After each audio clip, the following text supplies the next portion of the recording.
Indian national Lokdal जिलाध्यक्ष doctor Rajpal Yadav ने मंगलवार को अपने कार्यालय में पत्रकार वार्ता कर भाजपा व जेजेपी सरकार समेत कांग्रेस को भी घेरा। उन्होंने मेवात दंगों पर भी अपनी राय रखी व इसे सरकार का फेलियर बताया। उन्होंने कहा कि भाजपा सरकार हर मोर्चे पर फेल है। आगामी चुनावों में जनता भाजपा नेताओं को गांव में ही नहीं घुसने देगी। आइए आपको सुनवाते हैं उन्होंने क्या क्या कहा।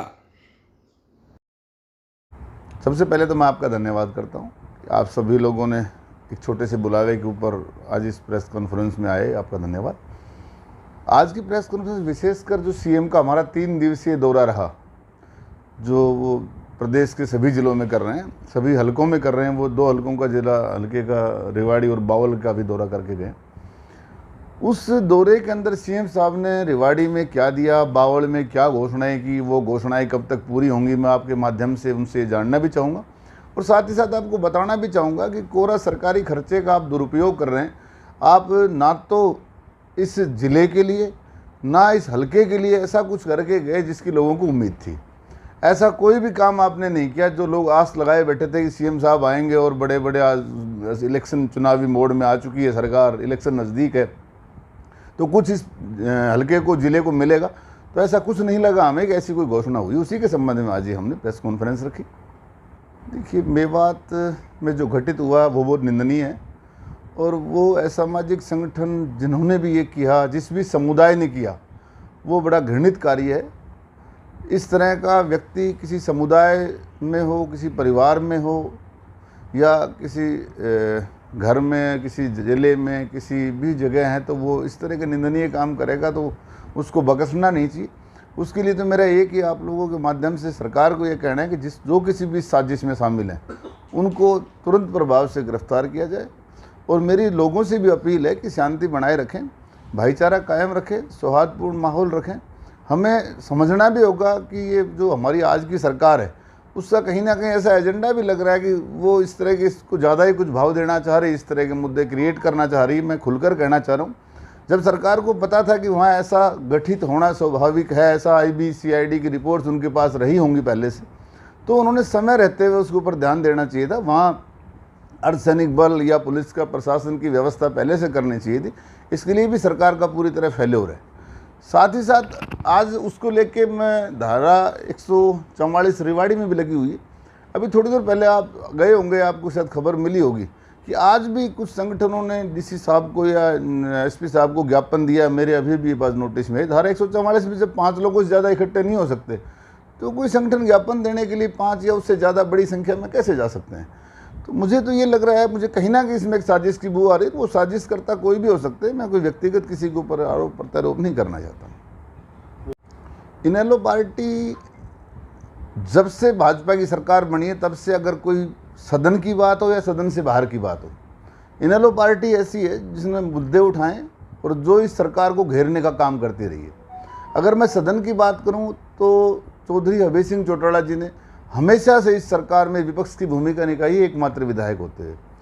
चौधरी भूपेंद्र सिंह हुड्डा विपक्ष के नेता जरूर हैं, नेता प्रतिपक्ष हैं, लेकिन उसके बावजूद भी कभी कोई ऐसी उनकी भूमिका नज़र नहीं आई इस पूरे 4 साल के दौरान, या यूँ कह लीजिए पिछली सरकार के दौरान तक भी, कि उन्होंने ऐसी कोई भूमिका निभाई हो जिसके अंदर वो ये कह सके कि मैंने विपक्ष की भूमिका निभाई है। आज भी चौधरी अभय सिंह चौटाला एकमात्र विधायक होते हुए सदन में गरजते और लोगों के मुद्दे उठाते हैं।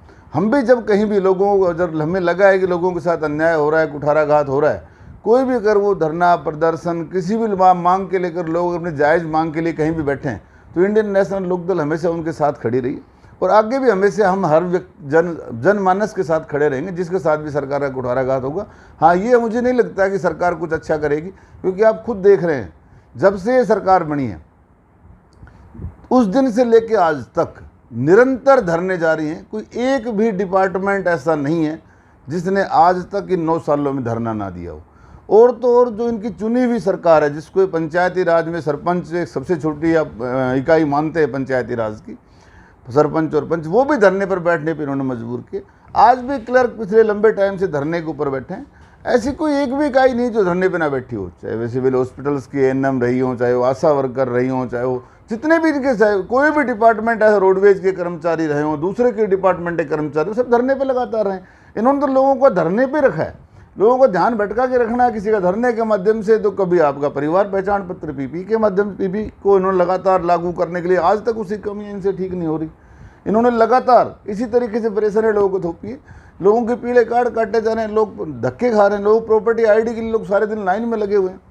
अगर मैं केंद्र सरकार की बात भी करूं तो उन्होंने कभी नोटबंदी के नाम पे, कभी जीएसटी के नाम पे लोगों को लाइन में लगा रखा है। इस सरकार का तो ये पर्पज़ है कि लोग लाइन में लगे रहे, हमें कुछ देना ना पड़े, लोग हमसे मांग ना करें, और अगर हमसे मांगेंगे नहीं, अपने काम में मुलझे रहेंगे तो हमें मांगना भी जरूर नहीं समझेंगे। सबसे पहले तो मैं आपको बताना चाहूँगा कि अभी 10 दल ऐसे हैं इस देश के अंदर जो आज इंडिया का हिस्सा नहीं है। ININDA जो उनका फुल फॉर्म बढ़ती है, वो इंडिया को इन्होंने बना दिया, बाकी उसका हिस्सा नहीं है। आज हिंदुस्तान के अंदर, पूरे भारतवर्ष के अंदर 10 ऐसे दल हैं जो आज किसी भी, ना वो NDA के समर्थक है और ना इंडिया के समर्थक है।